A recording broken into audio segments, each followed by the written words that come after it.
Welcome to the China Desk Podcast, presented by the Federal Newswire, with your host, Steve Yates. Welcome to the China Desk Podcast, episode 23. I'm your host, Steve Yates, Senior Fellow at the America First Policy Institute and Chair of the China Policy Initiative. A reminder to our audience, for whom we are most grateful, viewers can watch the China Desk on YouTube or subscribe to hear all our interviews on Apple, Google, Spotify, and most other podcast providers. You can always access our podcasts at thefederalnewswire.com. My guest today is Bryan Burack, Senior Policy Advisor for China and the Indo-Pacific at the Heritage Foundation's Asian Studies Center. Bryan focuses on American foreign policy in the Indo-Pacific and threats to U.S. national security. He previously worked as an advisor to the House Foreign Affairs Committee, where he supported the development of legislation aiming to confront threats posed by China. Bryan, welcome to the China Desk. Let's jump in. As I mentioned in our pre-show, we always like to get our audience acquainted with who our guests are and what brought them in life to this august opportunity to talk about China, the world, Congress, the international affairs. Most of us, when we were in third grade, when asked what we wanted to do when growing up, probably didn't say, I want to be an analyst at a conservative think tank in D.C. So maybe you were the odd one out and you did say that at 8 years old, but tell us a little bit about what brought you through your upbringing and education to working in this policy space. Oh, thanks so much for having me, Steve. I really appreciate it. I think you're right. I didn't know that this is where I was going to be when I was in the third grade, but for me, it did start relatively early. I grew up in New York and came from a family of first responders, and 9/11 really spared my family. We had 3 firefighters, including my father, in our family, and we were very, very fortunate. But it really did wake me up to the fact that external national security threats matter, and they can reach into our lives and really, change how our daily goings about work. And it was really quite an interesting wake up call. And around the same time, my grandfather, he was a New York City police officer for many years, but he was really interested in the way the world works, and he would try to forecast the future, and he became very interested in China and inspired me to become very interested in China as well in the early 2000s. So when I was getting ready to decide what was next in my life as I was finishing high school, there was a university in South Carolina that offered to send me to China if I agreed to study Mandarin, which I wanted to do anyway, so it sounded like a pretty good deal. And it was kind of off to the races from there. I went to the PRC for the first time in 2007 before the Beijing Olympics. And carried on with the fascination with China affairs throughout grad school and later law school, and ultimately it landed me at the Foreign Affairs Committee in 2015, where I worked until I recently joined Heritage, where I've largely continued on the same mission over the course of that time. What started as a kind of interest in China and a question like, is this really the next major challenge that our country is going to confront, hardened into a resolve that is indeed the case, and has essentially informed my entire professional career. And I've been incredibly privileged and fortunate to be able to work for a succession of members in Congress, and more recently the Heritage Foundation, that really gives me a platform to, I think, make a meaningful contribution to that challenge, and hopefully, shape and inform and operationalize policies that will see us better off and will prevent any sort of security catastrophe that we might face in the years ahead. Well, really appreciate the insight there, especially the parts about what moved you in life from the 9/11 experience. That obviously is a searing and formative kind of experience. Not every American would draw a straight line from experiences of that horrible day and the aftermath to what we do now in looking at the challenge from the Communist Party of China and the challenge that China itself poses to us. I think there is some connective tissue there. So maybe it's not completely by accident. But before we talk a little bit about heritage particularly, and so the audience might remember the Asian Studies Center at Heritage Foundation is a place that's near and dear to my upbringing, given that I spent 5 years there in the 1990s, and I would not have done half of what I've done in life if not for the mentorship and leadership of Ed Fulner when he was leading Heritage and played an active role in things in the Asian Studies Center. So I think it's a fantastic place that people should know about. But before we talk a little bit more about the Asian Studies Center and policy at Heritage, I wanted to pick up on a couple of your experiences to dive just a little bit deeper. A lot of people grow up with a sense of fascination, almost romance with China. We have a long history in China studies in the United States and in Western civilization that is either the missionary impulse, or some would say it's sort of the romance of the West and trying to see something that is exotic, enduring, long-term, all of that stuff. There's a lot that draws us in, usually from a positive place. And so when you were first going to study language and get some real in-country experience, what were some of your expectations? How did they match with the reality of what you lived through? And what were sort of the key takeaways from that stage of your cognitive and professional development thinking about things China?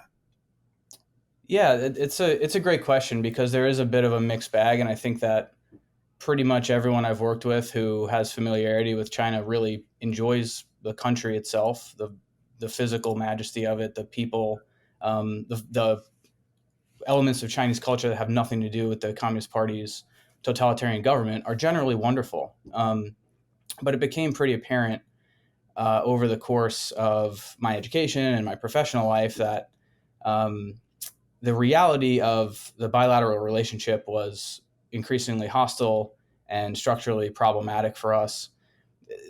It's hard to pick out, one or two formative experiences, but one thing that I sort of started to just pick up on, and I think that actually really matters as we evaluate the administration's approach to the PRC today, is the fact that the United States for a long time has ascribed very little agency to the CCP, and commentators here frequently talk about the relationship as one in which the United States takes an action and the PRC responds, when obviously the CCP has its own proclivities and intentions and the capability of seeing them through. It's not a United States driven entirely relationship.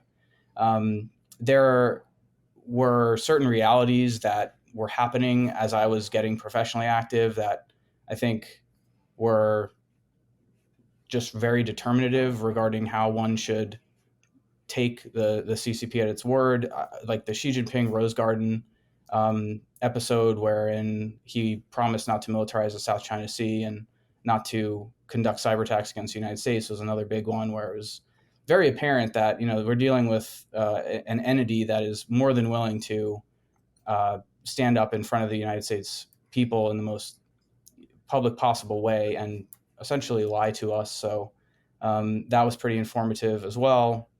I later went to the PRC as a staff member. This was shortly before. This was when the United States was becoming aware of the genocide in Xinjiang, but the CCP had not yet adopted the rhetorical line that the internment camps existed. So it was really remarkable to sit at a conference table with a number of CCP International Liaison Division staff and have every single one reject and literally laugh at the notion that there was mass human internment going on.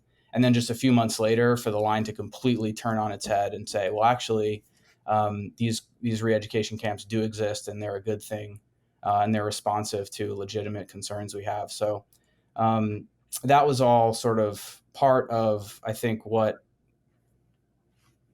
evolved from an interest and I guess like a question, like, is this the next big thing? Is this what we need to be focusing on as a country?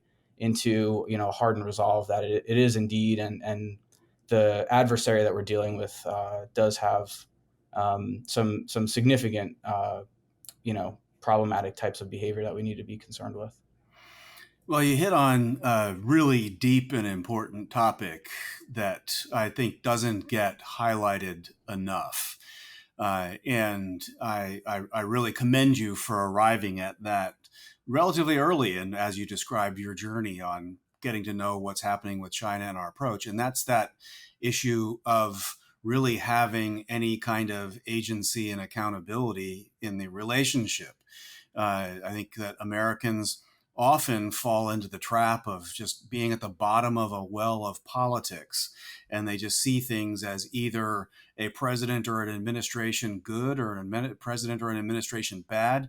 And that might be true, it might be false, but it definitely is only part of that equation at best. And so and I think that's especially the case with Xi Jinping, that at least in my experiences, there always was agency on the Chinese side on what was going to happen or not happen in the bilateral relationship, and especially within their own country.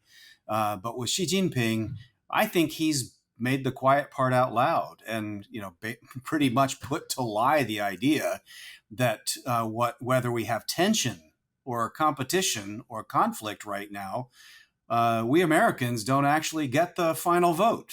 They're voting with their mouths, their feet, and their armaments at this point. So I think that is an absolutely deep insight that is really important for people to think on and factor into how they think about and deal with China in its current form and what we do on policy.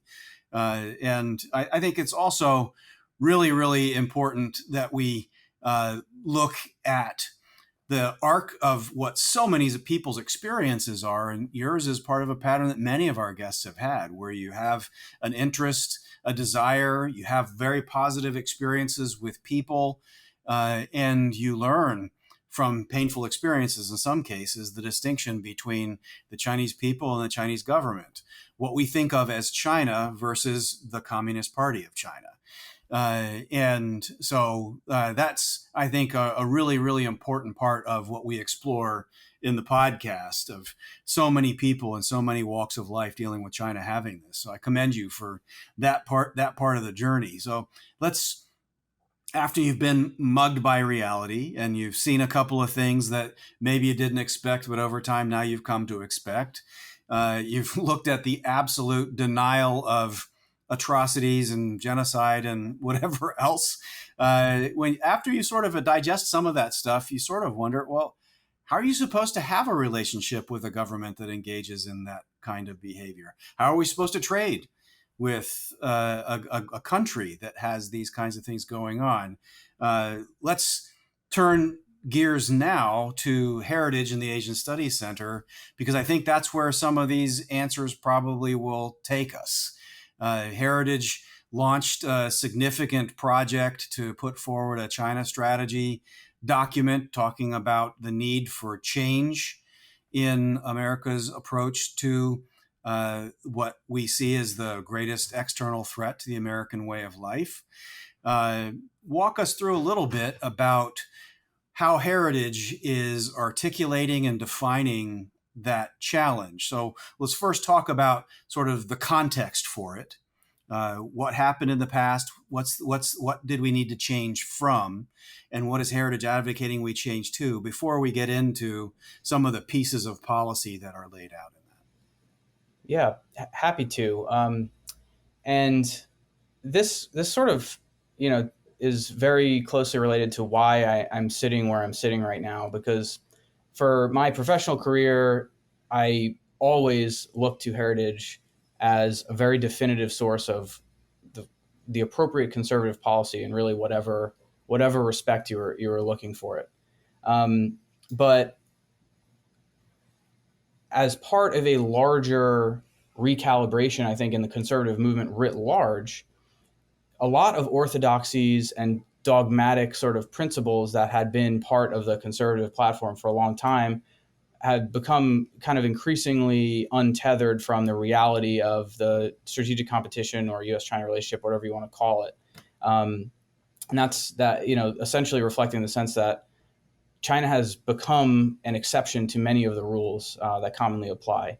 So as this is happening and certain elements of China policy were becoming and continue to be subject to significant disagreement amongst Republicans in Congress and conservatives, generally speaking, Heritage Foundation also had a lot of changes happen. And we had a new president enter, Kevin Roberts, and under his leadership, we've attempted to forge a third way foreign policy that can attempt to discern like what is the new conservative position need to be on a lot of these issues.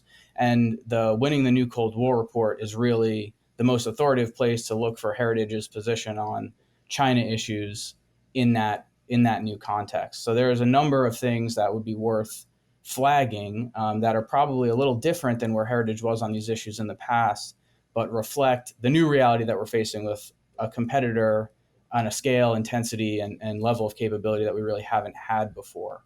A few of those things are very, very related to ongoing debates in Congress. So it's, I think, really speaks to the fact that this is not a settled area, but we're modernizing our approach and trying to come into alignment with the reality of the threat today. Happy to go into any of those that you'd like, but a couple off the top that might be worth just flagging because they are, subject to ongoing debates in Congress. Primarily, I would flag for you outbound investment restriction. This is something that I think would probably not have fallen within the scope of a Heritage policy position before, but is now very much something that we're aware is an absolutely critical piece of the U.S.-China security dynamic. It's just unacceptable, as we point out in our paper, as members like Mike Gallagher have pointed out, recently in Congress, that we continue to fund our adversary to develop capabilities that will be used against us, and specifically against our men and women in uniform. So that the sort of general principled position that capital should be free to be allocated in the most efficient way possible breaks down when we're talking about an adversary like the PRC today. There are a number of positions regarding potentially the use of tariffs in appropriate contexts, potentially the use of whatever capabilities to promote onshoring, reshoring, or friendshoring that similarly would probably not have been something that Heritage was trying to get out in front of and lead on in the past, that now I think the Winning the New Cold War paper reflects need to be a part of our national security toolkit. Also, similarly, the report talks about affirmatively banning certain apps, particularly TikTok, but not necessarily limited to that. So there are other Chinese apps that would present similar threats. But another similar sort of like departure from a dogmatic approach to free markets that reflects the reality of PRC threats today. It also talks about export controls, which similarly fall into a niche that is different. And finally, embraces the use of new types of approaches to foreign aid that are directly in response to PRC aggression. And the most prominent of those would be the use of security assistance authorities for Taiwan, which is also a new position that really just emerged in Congress within the last 9 or so months that Heritage is firmly supportive of. So those are a couple of the wave tops, but happy to dive into anything if it's helpful. Yeah, well, I think that you've helped describe what some of the shifts were from what had been multiple decade positions from the Heritage Foundation. Maybe talk a little bit about what was changing that prompted the need for adjustment, because there had been shifts in American politics, policy making, Congress, etc. But things have been changing in China, and China's actions have been changing. The international system is a little bit different. Within Heritage, what's some of the discussion about the sort of compelling observations that say we and the world are in a different place and we need to adjust? And I strongly suspect that a lot of those reasons resided outside of the Heritage Building and outside of Washington, D.C., and maybe outside of the United States. Yeah, absolutely.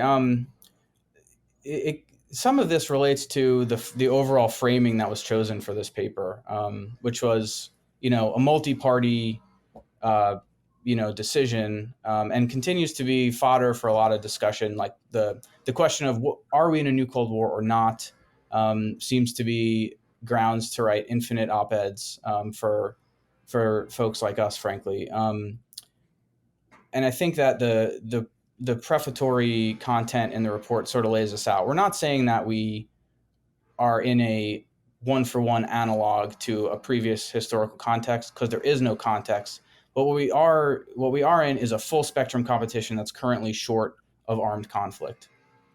And that basis really informs a lot of these policy departures that I talked about.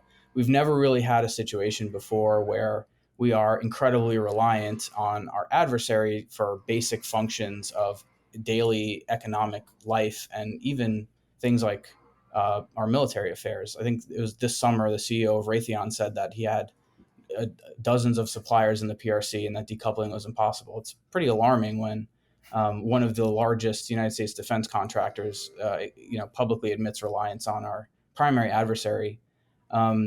Similarly, I don't know that there is a really historical analog for a situation in which the United States capital markets are funneling potentially multiple trillions of dollars into our adversary, knowing that that adversary government is shaping the investment climate to its strategic ends.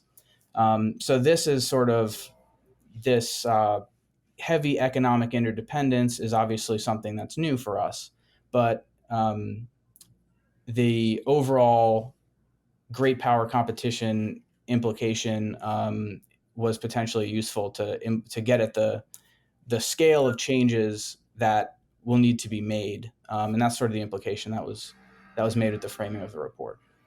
Well, in how it's being discussed, there is a conspicuous change in maybe the bookish lingo of a competitor versus an adversary.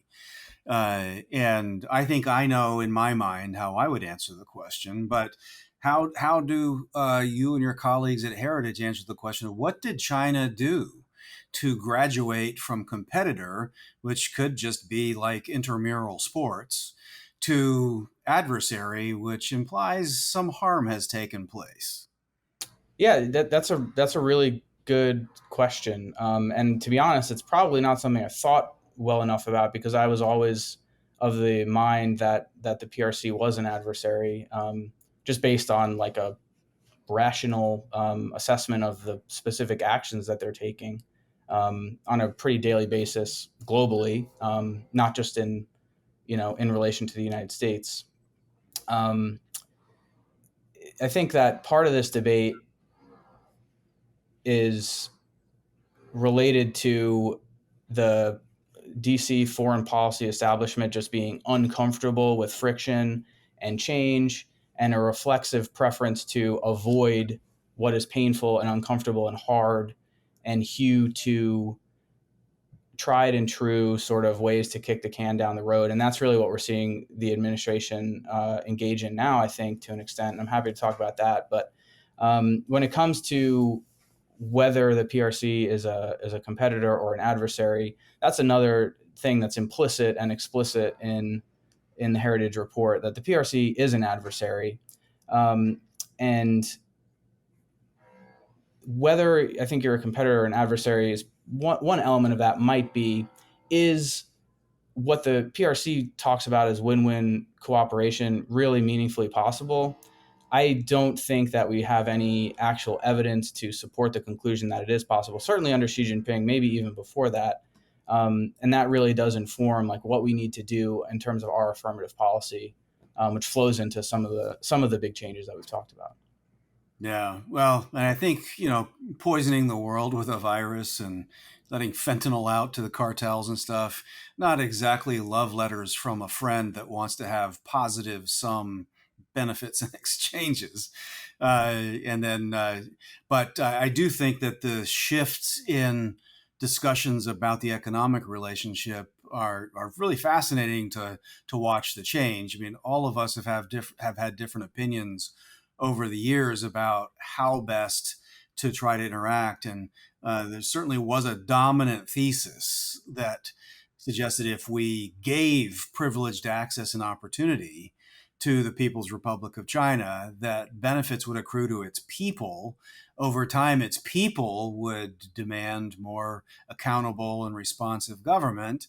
And that would lead us to a world where differences would narrow, areas of cooperative opportunity would expand, and it would be normalizing. We could grow our way out of structural problems. But it seems to me like one of the biggest lessons of the last 10 years, if not longer, is that the C in the CCP that is communist really is communist. And that is not really getting reformed away. There's been so many people who just say, well, China's economy is communist or socialist in name only. It's the Wild West capitalism. I don't know which Wild West they're talking about, but there's still a lot of another C, control, that's going through there. So I think there's a lot of fodder to see out there in the world of evidence about why the warm bath of conventional thinking on China policy just wasn't going to cut it through a post-COVID, post-populism kind of America. And so here we are. So let's talk about where we are here today. From what you've said, I think you and I would have a similar assessment that the administration is trying to pursue some kind of a thaw, it could be called, or a return to normalcy in the commercial first relationship. They've sent a spate of high-level officials to meet with Chinese counterparts, almost begging for a de-escalation of tensions. And the results are basically predictable. When you're the ardent suitor, what incentive do they really have to change? But tell me if you see it at all different in those assumptions, but I'm guessing you probably don't see it that differently.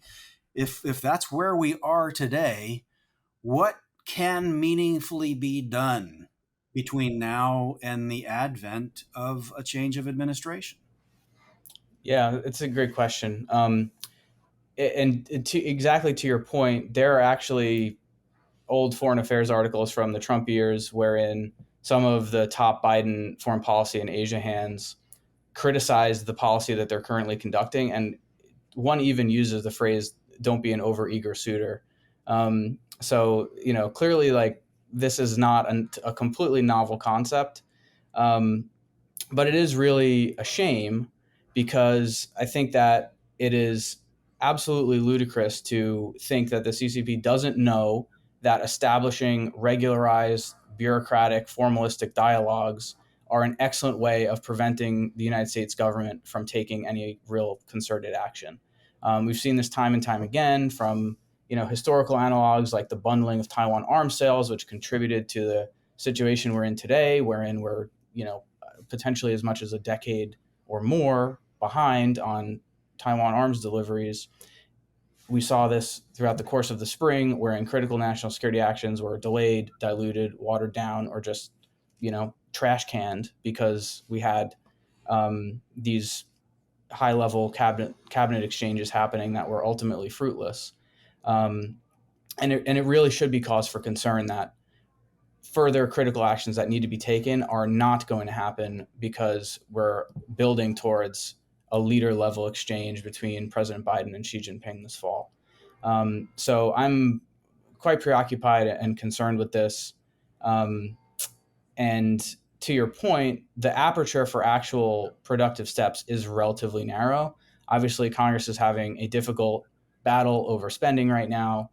If that does ultimately get resolved in a way where we can be something like regular order towards the end of the year, and we're completing a National Defense Authorization Act, and we're completing some kind of spending legislation that could be a vehicle for China policies, then there are a couple of things that might be possible to do, which would be very helpful, even in a divided government, even in the context of an administration that is trying to hew more towards an appeasement type of policy.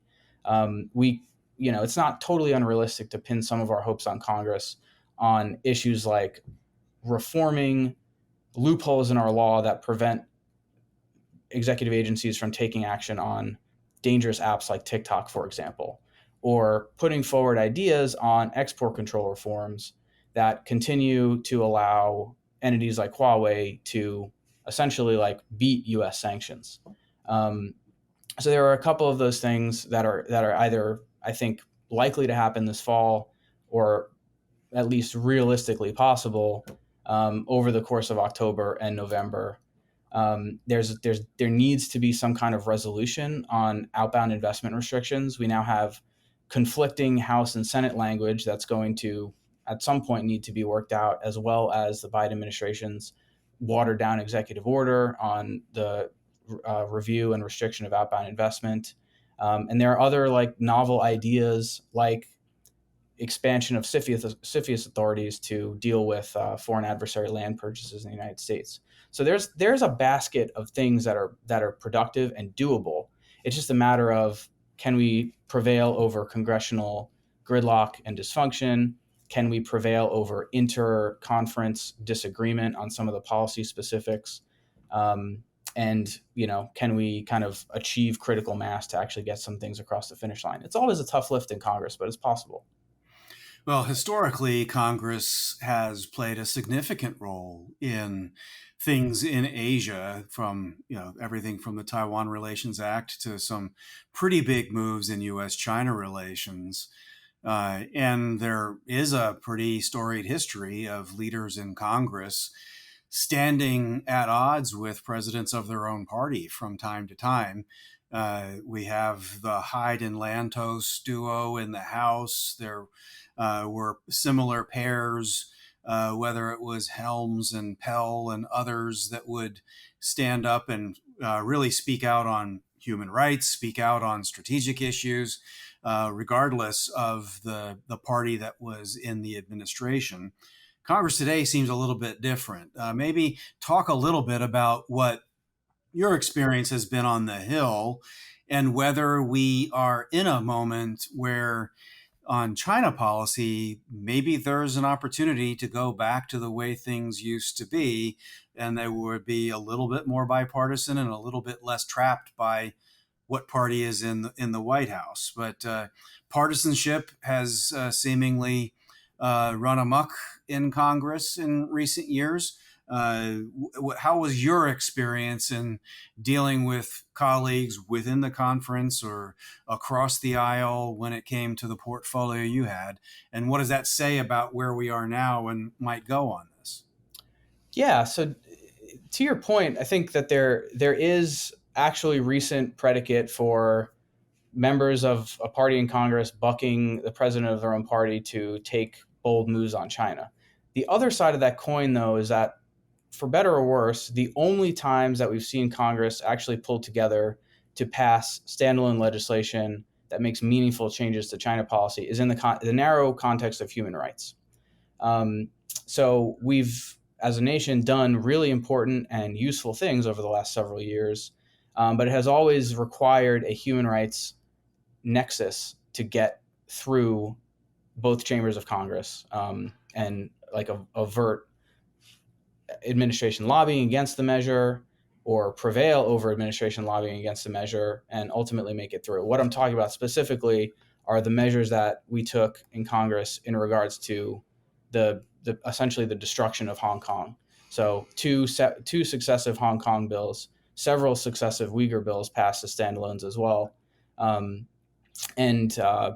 the great example that I'm referring to is the Uyghur Forced Labor Prevention Act, where we did see administration lobbying to try to kill that bill or dilute or water down that bill. And ultimately, Congress, when put to the floor and said, hey, members, do you support or reject this measure? Guess what? It passed overwhelmingly. So it's certainly possible to do that today, but it requires a pretty significant set of circumstances to occur. You have to get past a number of gatekeepers in committee chairs, for example. Some of those gatekeepers are just going to be able to sit on things successfully and prevent it from even getting to a stage where members are put to the question, does it make sense to block the proceeds of genocide and the products of slave labor from the United States. Obviously that's something that the people's representatives are going to support, but can they even be in a position to answer those kind of questions is tough.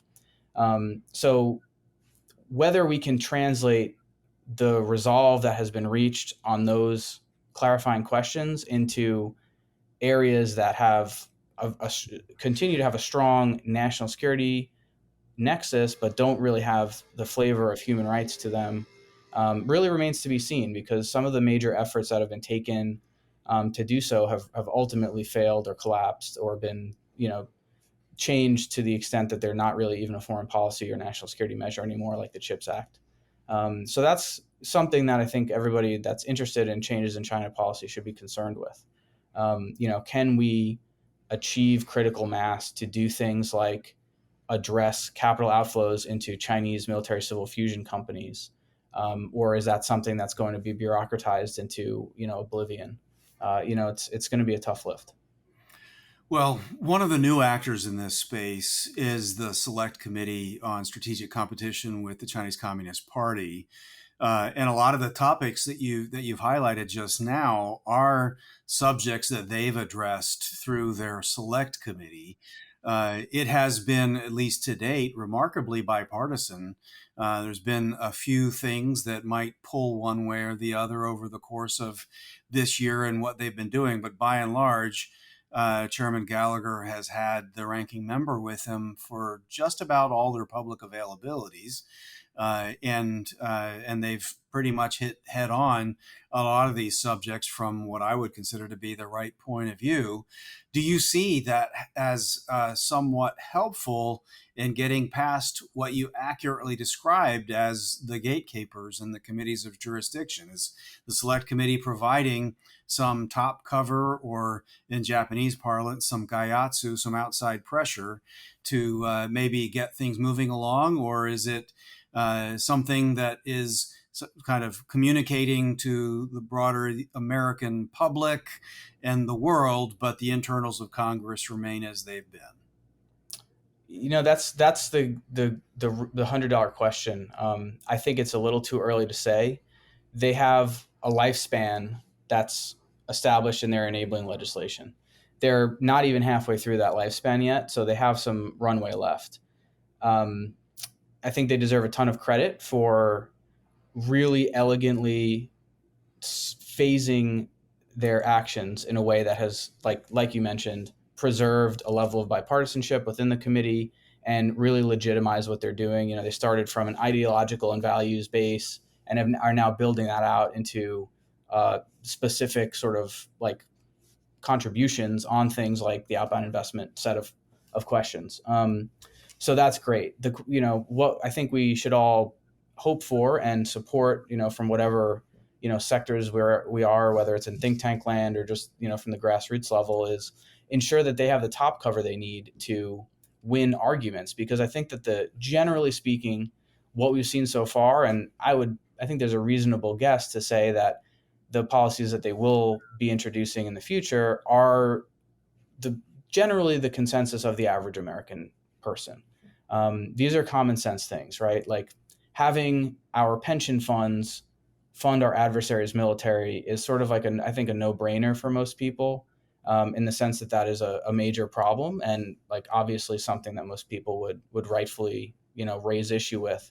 And Chairman Gallagher and Ranking Member Krishnamurti are the people that are pointing that out very directly, particularly in the House, right? So I have high hopes. They have the right people on staff.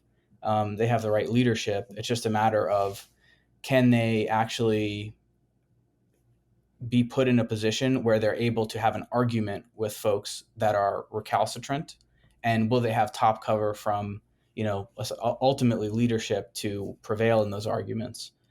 That's what we have to pay attention to over the next quarter and the next year. Well, I think you're right in trying to see where this plays out.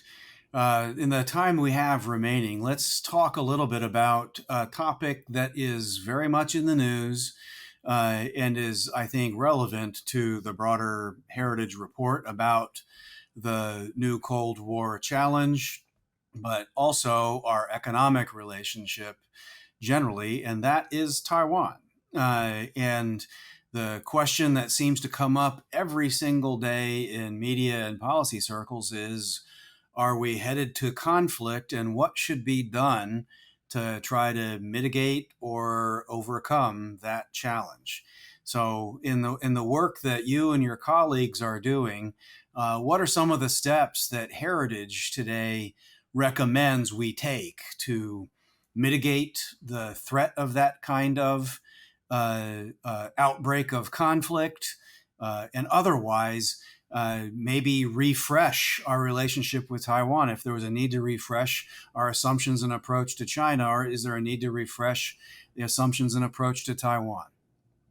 Yeah, there are certainly a number of things in the report that are gone to at length, but I'm happy to hit a couple of them and then talk about some of the more recent research and writing that's coming out of our institution. But at a high level, one of the contributors to the problem that we have in terms of really supporting Taiwan as fulsomely as we can is that our foreign policy bureaucracy is allergic to prioritizing.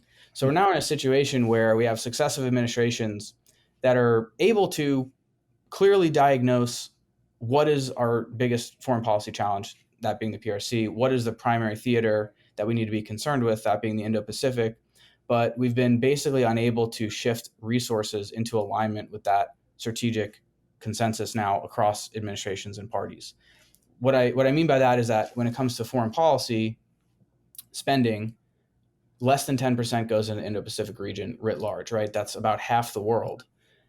So we're seeing arguably a real anemic allocation of our non-defense capabilities, our non-defense foreign policy capabilities into the Indo-Pacific region, which is obviously China's periphery and the front lines of, sort of this challenge for global influence.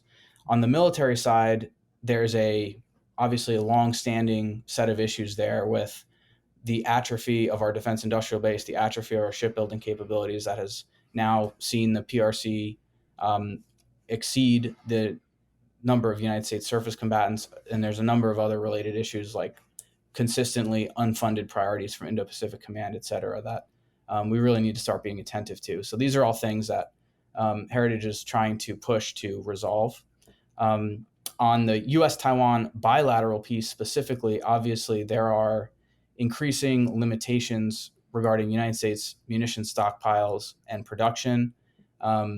Heritage essentially has come to the conclusion that there are meaningful trade-offs that we need to acknowledge, recognize, and address if we're going to deter conflict in the Taiwan Strait. So we have a number of colleagues who are working on that problem set as well, and a number of recent publications on the trade-offs between European theater currently and the Taiwan Strait that we need to be attentive to. And then there's also a set of questions about if that's the reality, we're not going to dramatically expand United States production of munitions in the immediate term because that's seemingly infeasible. What can we do to harden Taiwan's defense in the very short term?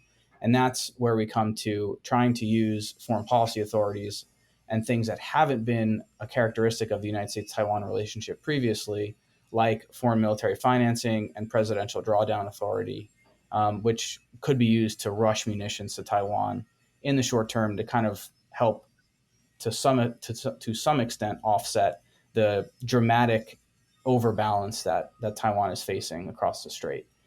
So this is something that Congress enacted in December in the Taiwan Enhanced Resilience Act, but we're seeing kind of anemic and imperfect implementation of those authorities so far. So there's a tremendous amount of work we need to do and improvements that we can make. But the essentially the tools are there now. The administration just has to use them. Well, I really appreciate your taking the time to cover a pretty wide range of things today.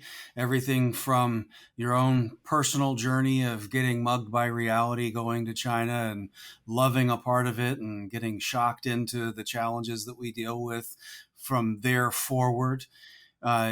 Before we move into our close, if people want to track your commentary, analysis, and the publication we talked about of this big report on China, where should they go?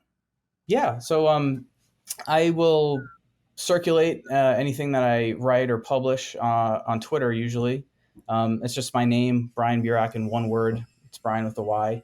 The China paper, we have a microsite on Heritage for, which makes it pretty easy to digest. It's just heritage.org/China-plan.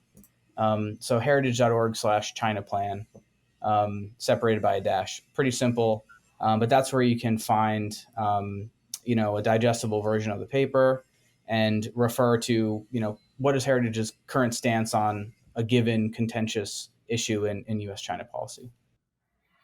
All right. Well, there you have it. If you've enjoyed today's China Desk conversation, please tell your friends and consider subscribing on YouTube or your preferred podcast platform. Thank you for joining, and a thank you to Bryan Burack for sharing his perspective. Until next time, I'm Steve Yates, your host here at the China Desk. Thank you for listening to the China Desk podcast, presented by the Federal Newswire and hosted by Steve Yates. Check out the Federal Newswire's family of websites, as well as their social media stream.